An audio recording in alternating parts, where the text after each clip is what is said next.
नमस्कार मंडळी.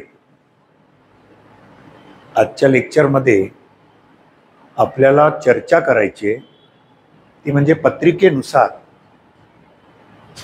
संतती होण्यामध्ये अडथळे येतात.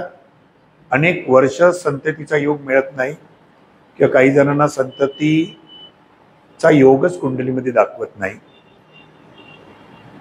किंवा काही जणांना आजच्या टेक्नॉलॉजीच्या युगामध्ये आधुनिक काळात ज्या IVF मार्फत सुद्धा आपल्याला काही मदत घ्यावी लागते, तर IVF नुसार जाऊन सुद्धा एखाद्याला संततीचा योग प्राप्त होतो. अशाबद्दल आज आपल्याला या विषयावर आपल्याला चर्चा करायची. आलं लक्षात? नाही आता एक लक्षात घ्या, आपण ज्यावेळेला पत्रिका पाहत असतो त्याला आपल्याला सर्वांनाच एक माहिती आहे, आपण ज्यावेळी संतती स्थानाबद्दलचा किंवा संततीच्या सुखाचा किंवा संततीबद्दल ज्यावेळी आपण प्रश्न पाहत असतो कुंडलीमध्ये, त्यावेळी आपण प्रथम कुंडलीचे जे भाव आहे त्या कुठल्या भावावरून आपण संततीचा पहिल्यांदा विचार करतो. तर लक्षात घ्या, संततीसाठी म्हणून आपण कुंडलीच्या पंचम स्थानावरून आपण त्याचा विचार करतो. म्हणजे कुंडलीचं हे जे पंचम भाव आहे ते पंचम भाव संततीबद्दल आपल्याला बऱ्याच गोष्टी दाखवत असतो. त्यामुळे संततीचा ज्यावेळी विचार करतो त्यावेळी आपल्याला कुंडलीचा पंचम भावाचा विचार करणं अत्यंत गरजेचं आहे. मग पंचम भाव हा संततीचा भाव आहे. मग पंचमेश म्हणजे पंचम भावाचा अधिपती, तो पंचमेशाची स्थिती कशी आहे? पंचम भाव, पंचमेश आणि ज्योतिषशास्त्रामध्ये जे कारक ग्रह आहेत, तर संततीचा कारक ग्रह तो म्हणजे गुरु. म्हणजे गुरुवरून आपण संततीचा विचार करत असतो. गुरु हा संततीचा कारक ग्रह आहे असं आपण म्हटलेलं आहे, बरोबर की?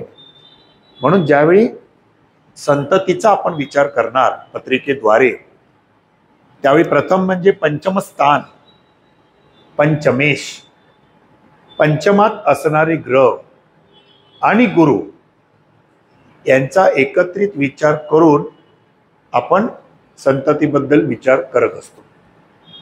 म्हणजे काही जणांना संतती होते परंतु ती संतती व्यंगकारक पण होते. काही जणांना एक दोन ॲबॉर्शन पण होत असतात. त्याच्यानंतर जाऊन संततीचा विचार होत असतो. काही जणांना संतती फार उशिरा होते किंवा काही जणांना संतती होताना फार कठीण होतं. लक्षात आलं की?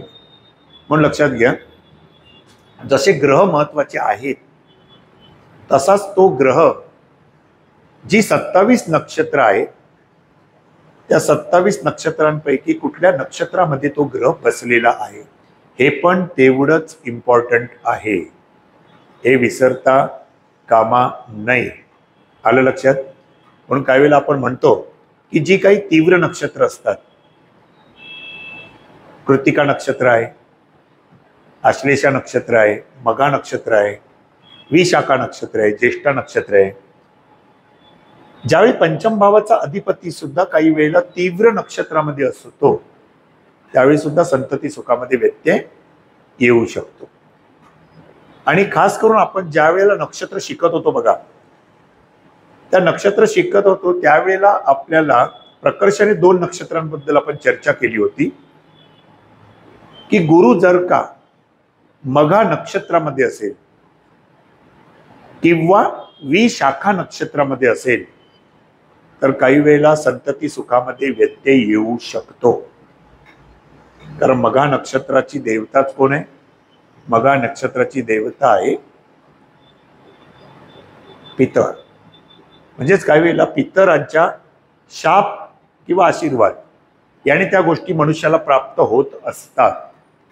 आणि मघा नक्षत्राचा आराध्य वृक्ष जो आहे तो आराध्य वृक्ष आहे वड. प्रत्येक नक्षत्राचा वृक्ष दिलेला आहे ना, तर मघा नक्षत्राचा आराध्य वृक्ष आहे वड. आता लक्षात ठेवा, वडाच्या झाडाचा घेर फार मोठा असतो.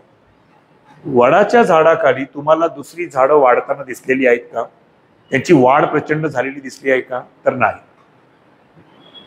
वडाच्या झाडाखाली दुसरी जी लहान झाडं असतात ती कधीच वाढत नाही, कारण तिथपर्यंत सूर्यप्रकाश पोहोचतच नाही. म्हणून काही वेळेला असं म्हटलेलं आहे पत्रिकेमध्ये, गुरुसारखा ग्रह सुद्धा जर का मघा नक्षत्रामध्ये असेल तर संतती सुखामध्ये व्यत्यय येऊ शकतो, संतती होताना काही कठीणता होऊ शकते. तसाच गुरुसारखा ग्रह किंवा शनीसारखा ग्रह विशाखा नक्षत्रामध्ये असेल, विशाखा म्हणजेच आमची कोठेही शाखा नाही, जर विशाखा नक्षत्रामध्ये असेल तरी सुद्धा संतती सुखामध्ये कुठेतरी व्यत्यय येऊ शकतो. बरोबर आहे. म्हणजे आपल्याला नक्षत्राचा सुद्धा विचार करणं गरजेचं आहे. म्हणजेच पंचम स्थानाचा अधिपती सुद्धा काही वेळा अशा नक्षत्रांमध्ये असेल किंवा गुरुसारखा ग्रह सुद्धा अशा नक्षत्रामध्ये असेल तरी सुद्धा संतती सुखामध्ये व्यत्यय येऊ शकतो. आता पंचम स्थानामध्ये भाव, भावेश आणि कारकग्रह गुरु, पंचम भावाचा सुद्धा कारकग्रह गुरु आहे, गुरु संततीचा कारकग्रह आहे असं म्हटलेलं आहे. म्हणून पंचम स्थानाचा तर आपल्याला विचार करायचाच आहे, पण पंचम स्थानाबरोबर सुद्धा आपल्याला 8व्या स्थानाचा सुद्धा विचार करणं गरजेचं आहे, अष्टम भावाचा विचार करणं सुद्धा गरजेचं आहे. कारण आपलं सुखस्थान जसं चतुर्थ स्थान तसंच संततीचं सुखस्थान 1, 2, 3, 4 म्हणजे अष्टम भाव, आपला जो अष्टम भाव आहे तो संततीचं सुखस्थान आहे. आणि कालपुरुषाच्या कुंडलीमध्ये अष्टम भावामध्ये वृश्चिक रास येते आणि वृश्चिक रास आपल्या गुप्तांकाशी संबंध येतो. आणि म्हणून ज्यावेळेस ते संतती जन्माला येत असते त्यावेळेला ती आईच्या उदरातून ती जन्माला येत असते, त्यामुळे तो संततीचा प्रसूती मार्ग सुद्धा दाखवला जातो. आणि म्हणून अष्टम स्थानाचा सुद्धा तेवढाच विचार करणं गरजेचं आहे. म्हणजे अष्टम स्थानामध्ये सुद्धा जर का समजा पापग्रहांच्या युत्या असतील तरी सुद्धा इथे पापग्रहांच्या युत्या म्हणजे मंगळ राहू युती आहे, शनी मंगळ युती आहे, शनी राहू युती आहे, अशा जर का युत्या असतील पापग्रहांच्या तरी सुद्धा काही वेळेला संतती सुखामध्ये व्यत्यय येतो किंवा काही जणांना संतती सुद्धा व्यंगकारक सुद्धा होऊ शकते, संततीमध्ये काही समस्या निर्माण होते किंवा संतती होताना काही अडचणी निर्माण होऊ शकतात. पण आजच्या लेक्चरमध्ये आपल्याला तेच पाहायचं आहे की संतती सुखाचा प्रश्न पंचम स्थान किंवा कुंडलीवर आपण कसा सोडवला जाऊ शकतो. आलं लक्षात? आता लक्षात घ्या, गुरुसारखा जो ग्रह आहे तर एक नियम म्हणून पण लक्षात ठेवा, गुरु हा संततीचा कारक ग्रह आहे. म्हणून गुरु जर का कुंडलीमध्ये अशुभ स्थान, कुंडलीची कुठली आहेत? त्रिकस्थानं 6, 8 आणि 12 ही अशुभ स्थानं मानलेली त्रिकस्थानं. गुरुसारखा ग्रह जर का कुंडलीमध्ये 6, 8, 12 या स्थानात सुद्धा स्थित असेल किंवा गुरु कुंडलीमध्ये वक्रगतीमध्ये असेल तरी सुद्धा संतती सुखामध्ये व्यत्यय येऊ शकतो. हा एक नियम लक्षात ठेवा. तसंच गुरुच्या 8व्या स्थानात सुद्धा, गुरुपासून 8व्या स्थानात, आता गुरु कुंडलीमध्ये 12 भावांपैकी कुठल्याही स्थानामध्ये असू शकतो, पण गुरुपासून 8व्या स्थानात जर शनी मंगळासारखे सुद्धा ग्रह असतील, मंगळ राहू सारखे सुद्धा ग्रह असतील तर काही वेळेला पुढे जाऊन संतती सुखामध्ये व्यत्यय नंतर जाऊन सुद्धा येऊ शकतो. किंवा काही जणांच्या कुंडली आपण चेक करताना आपण त्यांना विचारतो की तुमच्या संततीचा सुद्धा काही अपघाताशी संबंध आलेला आहे का, कारण अपघाताचा कारकग्रह मंगळ. म्हणून गुरुच्या 8व्या स्थानात सुद्धा जर मंगळ असेल किंवा गुरुच्या समोर जर एखादे पापग्रह असतील तरी सुद्धा संतती सुखामध्ये व्यत्यय येऊ शकतो.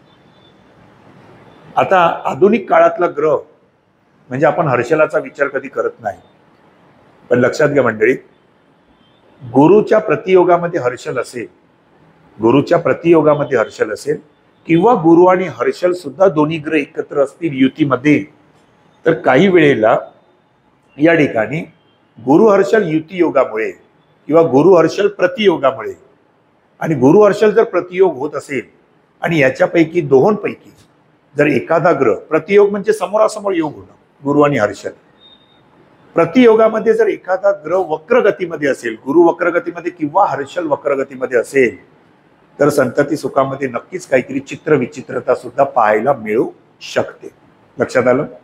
आता लक्षात घ्या, आपण थोडंसं प्रॅक्टिकल कुंडलीद्वारे या ठिकाणी आपण विचार करू. आता ज्या काही जातकाच्या कुंडली आहेत त्यांना सुद्धा आतापर्यंत संतती योग आलेला नाहीये, म्हणजे विवाह होऊन साधारण 8 वर्ष 9 वर्षाचा सुद्धा कालावधी झालेला आहे, परंतु संतती सुखामध्ये व्यत्यय आलेलाच आहे किंवा फार उशिरा म्हणजे 9 वर्षांनी सुद्धा संतती झालेली पाहायला मिळालेली आहे. परंतु ती काही वेळेला जशी आधुनिक टेक्नॉलॉजी आज आलेली आहे, मेडिकल सायन्सने फार प्रगती केलेली आहे, तसाच IVF साठी सुद्धा अनेक लोक प्रयत्नशील असतात. मग काही जणांचा प्रश्न असतो की IVF करून सुद्धा आम्हाला यश मिळेल का, मग आम्ही IVF ला जाऊ का? कारण बरेच वर्ष आम्ही संततीसाठी नैसर्गिकरित्या वाट पाहिली, परंतु तसं काही रिझल्ट आम्हाला मिळत नाही, तर आम्ही IVF ला जाऊ का? कारण प्रत्येकाला आपल्याला एक तरी संतती असावी अशी एक इच्छा असते. मग हर्षल हा एक आधुनिक टेक्नॉलॉजीचा कारक आहे, एक ऍडव्हान्स ग्रह आहे तो. त्यामुळे गुरुसारखा ग्रह ज्यावेळेला हर्षलची काही योग करत असतो त्यावेळेला आपण काही जणांना सांगतो की तुम्ही थोडंसं आधुनिक टेक्नॉलॉजीचा वापर करून ह्याच्यावर नक्की विचार करता येऊ शकतो, तर त्याद्वारे तुम्ही जा पुढे, म्हणजे त्याद्वारे सुद्धा तुम्हाला संततीचा योग येऊ शकतो. राईट. आता लक्षात घ्या, सदर ही जी कुंडली आहे ही एका स्त्री जातकाचीच कुंडली आहे. या स्त्री जातकाच्या कुंडलीमध्ये या सदर स्त्री जातकाला जो योग आलेला आहे, याच्यामध्ये योग जो आपल्याला पाहायला मिळतोय ही स्त्री जातकाची कुंडली आहे. या स्त्री जातकाच्या कुंडलीमध्ये तिला लग्न होऊन विवाह होऊन जवळजवळ 8 ते 9 वर्ष झाली आणि 8 ते 9 वर्षांनी मग तिला संततीचा योग आला. परंतु तो संततीचा योग हा IVF ट्रीटमेंटद्वारे घेण्यात आला आणि त्याच्यानंतर तिला संतती प्राप्त झाली. आता लक्षात घ्या, प्रथम आपण पाहतोय तो म्हणजे पंचम स्थान. पहिला नियम आपला काय होता की पंचम स्थान हे संततीचं स्थान, बरोबर आहे. पंचम स्थानावरून आपण संततीचा विचार करतो, म्हणजे पंचम स्थानात असणारे ग्रह किंवा पंचमेश आणि कारक ग्रह गुरु, यावरून आपण संततीचा विचार करायचा आहे. तर सदर कुंडलीमध्ये हा जो पंचम भाव आहे, या पंचम भावामध्ये कुठलाही ग्रह नाहीये. याचा अर्थ काय, ग्रहच नाहीये म्हणजे असं होणार का? नाही. मग अशा वेळेला पंचमाधिपती कोण आहे, म्हणजे पंचमेश कोण आहे? तर या कुंडलीचा पंचम स्थानामध्ये या भावामध्ये सिंह रास आली, म्हणजे पंचमेश कोण झाला? पंचमेश झाला रवी. तो पंचमेश रवी लग्नस्थानी मेष राशीमध्ये विराजमान आहे. पण या पंचमेशावर शनीचा हा पूर्ण दृष्टियोग आहे. शनी आपल्या 7व्या दृष्टीने पंचमेशावर पाहतोय, म्हणजेच या कुंडलीमध्ये आपण म्हणू शकतो पंचम स्थानाचा अधिपती रवी आहे, तो रवी मेष राशीमध्ये विराजमान आहे, त्याच्यावर शनीसारख्या ग्रहाची पूर्ण दृष्टी आहे. शनी हा ग्रह ज्या स्थानावर दृष्टी टाकतो किंवा ज्या स्थानाच्या स्वामीवर पण दृष्टी टाकतो, त्या स्थानाने दर्शवलेल्या फलादेशामध्ये विलंबता येऊ शकते. पंचम स्थानाचा अधिपती रवी हा स्वतः मेष राशीमध्ये बसलाय आणि त्याच्यावर शनीची दृष्टी आहे, म्हणजे दृष्टी कोणावर आहे? रवीवर आहे. पण रवी कोण आहे? तर पंचम स्थानाचा अधिपती आहे, म्हणजे पंचमेशावर शनीचा दृष्टियोग आहे. याचाच अर्थ संतती विलंबाने होऊ शकते, बरोबर आहे. आता आपण नंतर पाहतो तो म्हणजे कारक ग्रह गुरु. कारक ग्रह गुरु हा जर कुंडलीच्या 6, 8, 12 या स्थानामध्ये सुद्धा असेल तरी सुद्धा संतती होण्यामध्ये काही अडचणी येऊ शकतात. या कुंडलीमध्ये गुरु हा जो ग्रह आहे, हा ग्रह हर्षलच्या पूर्ण युतीमध्ये, गुरु 14°45 कला, हर्षल 14°19 कला, म्हणजेच याचाच अर्थ काय, गुरु आणि हर्षलाची युती झालेली आहे. वृश्चिक राशीमध्ये आहे. वृश्चिक राशीमध्ये ज्या वेळेला हर्षल येतोय तर वृश्चिक राशीचा संबंध हा गुप्तांगाशी असतो, कळलं की नाही. आणि म्हणून आपण असं म्हणू शकतो की या स्त्रीच्या गर्भधारणेला काही समस्या निर्माण होऊ शकते किंवा गर्भधारणेमध्ये काहीतरी चित्रविचित्रता परिस्थिती निर्माण होऊ शकते, कारण हर्षला काही वेळेला गुंतागुंतीची फलित आणू शकतो, काही समस्या निर्माण होऊ शकतात. म्हणून ह्या सदर स्त्रीला विवाह झाल्याच्या नंतर 9 वर्षांनी साधारण संतती झाली, पण त्याच्यासाठी तिला पुन्हा नैसर्गिकरित्या नाही तर तिला पुन्हा याच्यासाठी IVF ट्रीटमेंटची उपलब्धता घ्यावी लागली, त्याचा विचार करावा लागला गुरु आणि हर्षलाच्या युतीमुळे. आता हा गुरु सुद्धा ग्रह नुसता नाही तर वृश्चिक राशीमध्ये तो वक्र गतीमध्ये बसलेला आहे. गुरु सारखा ग्रह जर का कुंडलीमध्ये 6, 8, 12 मध्ये असून तो जर का वक्र गतीमध्ये असेल म्हणजे रेट्रोग्रेड असेल तर काही वेळेला संतती सुखामध्ये काही वेळेला व्यत्यय नक्की येऊ शकतो. कळलं की नाही? याचाच अर्थ काही ना काही समस्या नक्कीच दाखवली जाईल. आता दुसरी गोष्ट, पुन्हा मी तुम्हाला सांगितलं होतं, गुरुच्या सप्तम स्थानामध्ये मंगळासारखा ग्रह बसलेले. गुरुच्या सप्तमात मंगळ आहे, याचाच अर्थ मंगळाची 7वी दृष्टी गुरु या ग्रहावर आहे. आणि मंगळ आणि हर्षलाचा सुद्धा प्रतियोग आहे. मंगळ आणि हर्षल सुद्धा प्रतियोग करते 2 आणि 8 स्थानातून. म्हणून कुठेतरी काहीतरी समस्या नक्कीच निर्माण होऊ शकते. म्हणजे संतती सुखामध्ये काही ना काही कारणाने व्यत्यय नक्की येतो. आणि 9 वर्षांनी संतती झाली, परंतु त्याच्यासाठी तिला IVF ट्रीटमेंटची गरज घ्यावी लागली. आता ही जी सदर कुंडली आहे, ही दुसरी कुंडलीमध्ये योग आपण पाहूया. ही एका पुरुष जातकाची कुंडली आहे. या कुंडलीमध्ये पंचम स्थानाचा अधिपती गुरु आहे. पंचमात ग्रह आहे का? पंचमात ग्रह नाही. मग पंचम स्थानाचा अधिपती गुरु, तो पंचमेश गुरु अष्टम स्थानामध्ये विराजमान आहे. अष्टम स्थानामध्ये तो वक्र गतीमध्ये आहे. लक्षात घ्या, गुरु वक्र गतीमध्ये आहे आणि मिथुन राशीमध्ये आहे. मिथुन रास ही वंद्या रास म्हणून म्हटली जाते. मिथुन आणि कन्या या बुधाच्या राशी आहे, या वंद्या राशी म्हणून गणल्या जातात. आणि मेष आणि सिंह आणि कुंभ या ज्या राशी आहेत, या अल्पप्रसव राशी आहे. आणि कर्क वृश्चिक मीन या जलतत्वाच्या राशी बहुप्रसव राशी आहे. म्हणून गुरुसारखा ग्रह ज्यावेळी वंद्या राशीमध्ये असतो, मिथुन किंवा कन्या किंवा अल्पप्रसव राशी मेष, सिंह, कुंभ, त्यावेळी सुद्धा कुठे ना कुठेतरी समस्या निर्माण होऊ शकते. बरोबर की नाही?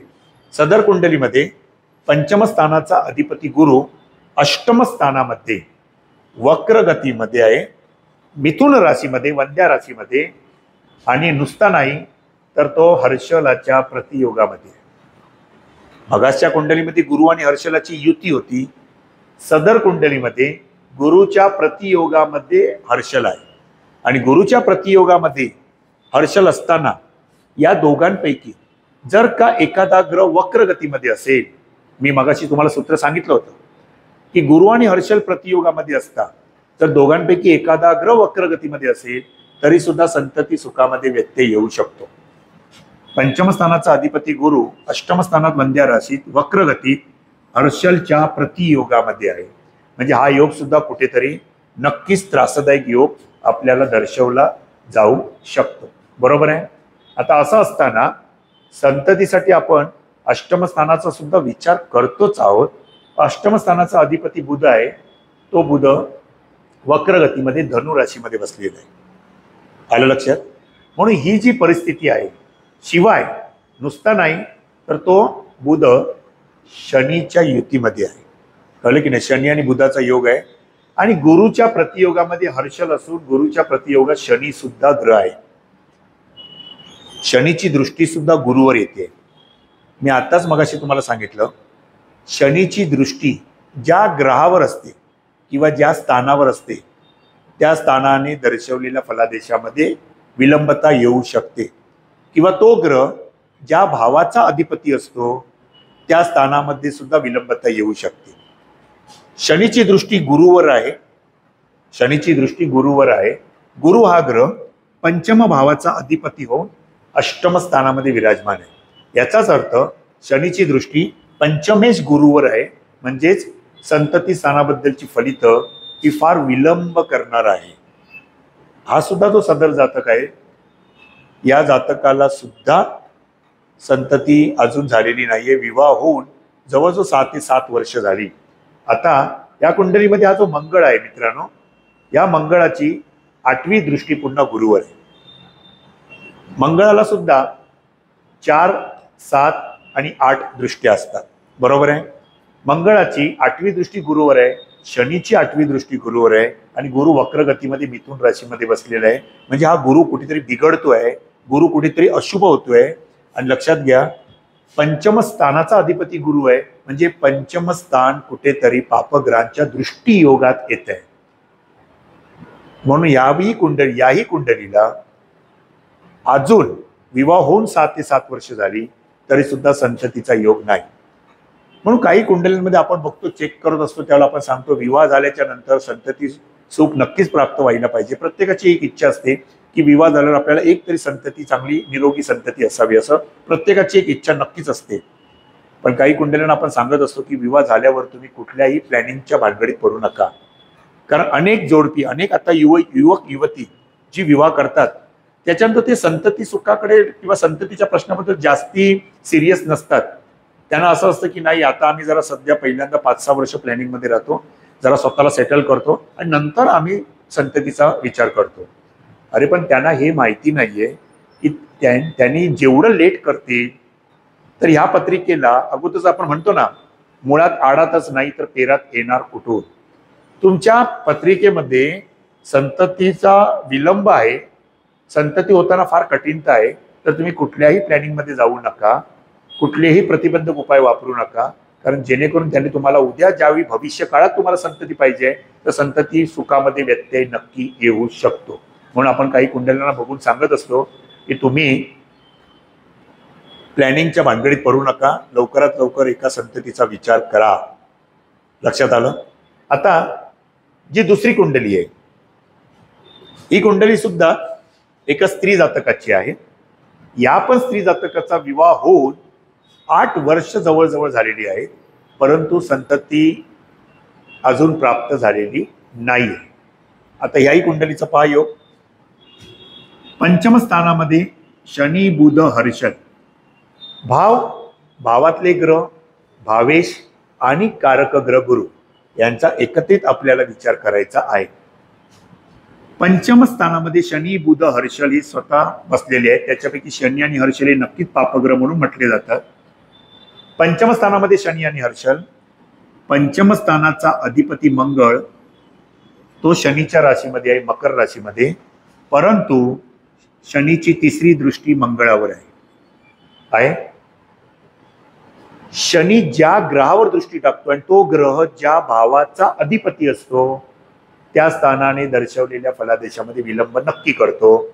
मंगळ हा ग्रह पंचम स्थानाचा अधिपती आहे, कारण पंचम स्थानामध्ये वृश्चिक रास आली, वृश्चिक राशीचा स्वामी आहे मंगळ, तो मंगळ मकर राशीमध्ये बसलेला आहे आणि त्याच्यावर पुन्हा शनीची दृष्टी आहे आणि शनी स्वतः पंचम स्थानामध्ये वृश्चिक राशीमध्ये आहे, हर्षल युक्त आहे. हर्षल युक्त वृश्चिक राशीचा संबंध आपल्या गुप्तांगाशी आहे म्हणून आपण म्हणतो. नक्कीच काही वेळेला मेडिकल टेस्ट करून पाहावी या स्त्रीने.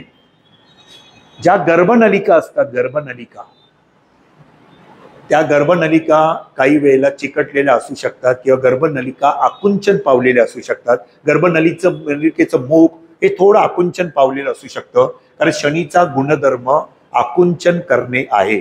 शनी वृश्चिक राशीमध्ये बसले आहे, वृश्चिक राशीचा संबंधच गुप्तांगाशी येतो.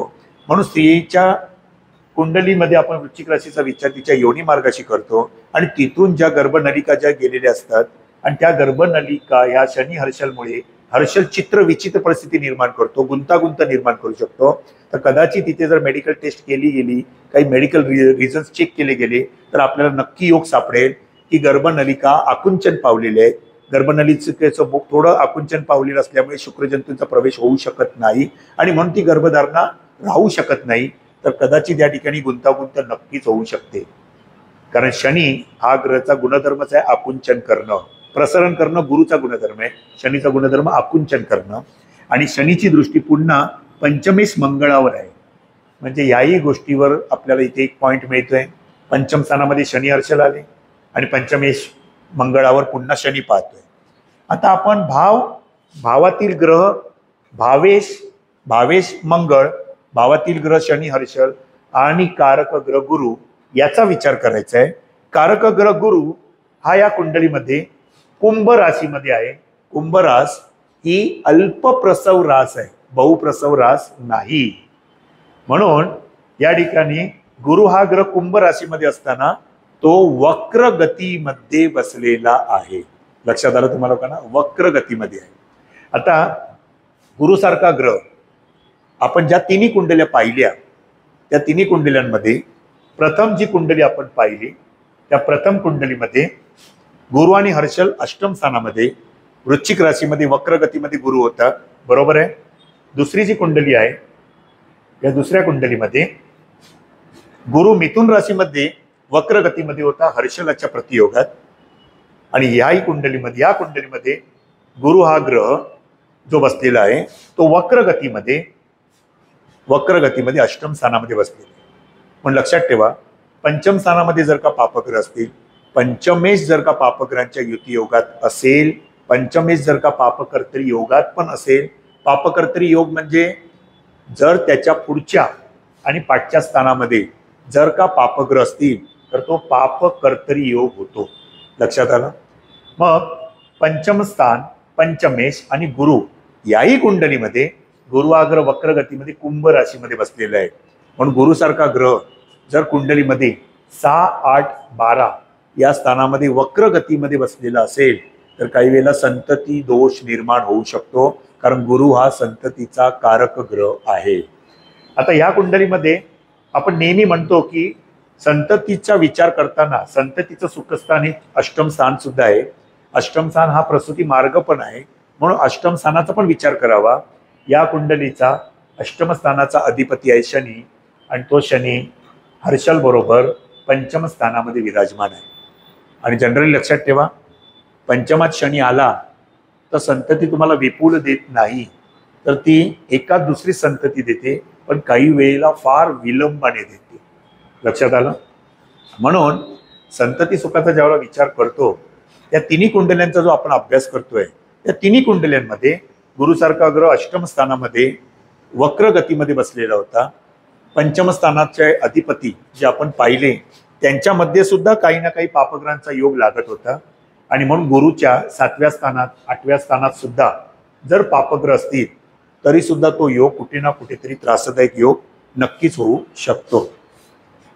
म्हणून लक्षात घ्या, संतती सुखाचा ज्यावेळी विचार करतो त्यावेळी ज्योतिषशास्त्राचा नियम लक्षात घ्या. पंचम स्थान, पंचमेश, पंचमात असणारे ग्रह आणि कारक ग्रह गुरु यांचा विचार करणं अत्यंत गरजेचं आहे. आणि अशा वेळेला जर हा असा पंचमेश हा तीव्र नक्षत्रामध्ये सुद्धा असेल, तीव्र नक्षत्रांमध्ये, अशुभ नक्षत्रांमध्ये असेल तरी संतती सुखामध्ये व्यत्यय येऊ शकतो. कळलं की नाही? म्हणून गुरुसारखा ग्रह या तिन्ही कुंडल्यांमध्ये आपल्याला पाहायला मिळाला. एका कुंडलीमध्ये हर्षलयुक्त आणि एका कुंडलीमध्ये हर्षलच्या प्रतियोगामध्ये. म्हणून गुरु हर्षल युतियोग, गुरु हर्षल प्रतियोग. गुरु संततीचा कारक आहे, गुरु संपत्तीचा कारक आहे, गुरु फायनान्सचा पण कारक आहे. हर्षल हा ग्रह तुमच्या आयुष्यामध्ये अचानक काहीतरी परिवर्तन घडवू शकतो. म्हणून गुरु हर्षल युती किंवा गुरु हर्षल प्रतियोगामध्ये काही जणांना संतती झाली, परंतु नंतर त्या संततीपासून दुःख पण झालं, कारण संतती मनाप्रमाणे वागली नाही. संततीपासून त्यांना दुःख निर्माण झालं. आणि काही कुंडल्यांमध्ये असा योग पाहायला मिळाला गुरु हर्षल युतीचा की वयवर्ष 20-21ला संततीचा अपघाती मृत्यू झाला. आणि एकाच दुसरीच संतती होती, 2 संतत्या नव्हत्या त्यांच्याकडे, एकच संतती होती. वयवर्ष 21ला त्याच्या 21व्या वर्षी त्याचा अपघाती योग आला.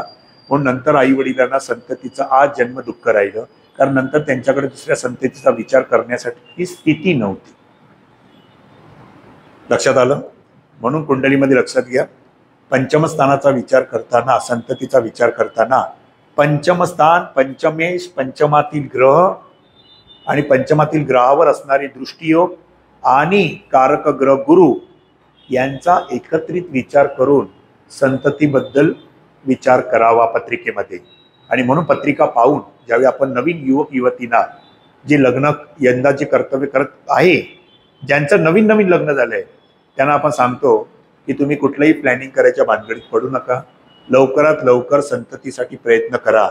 अन्यथा जर तुम्ही जास्ती विलंब कराल तर मुळातच तुमच्या कुंडलीमध्ये संतती दोष दाखवत आहे. म्हणजे पुढे जाऊन तुम्हाला ज्यावेळी तुम्हाला खरंच संततीची प्राप्ती हवी असेल त्यावेळी तुम्हाला अनेक अडचणींना तोंड द्यावं लागेल. म्हणून वेळेवर त्याचा नक्कीच विचार करावा. राईट? ठीक आहे. मग आता आपण पुढच्या भागामध्ये आणखीन नवीन विषयासकट आपण पुन्हा भेटू. तोपर्यंत नमस्कार.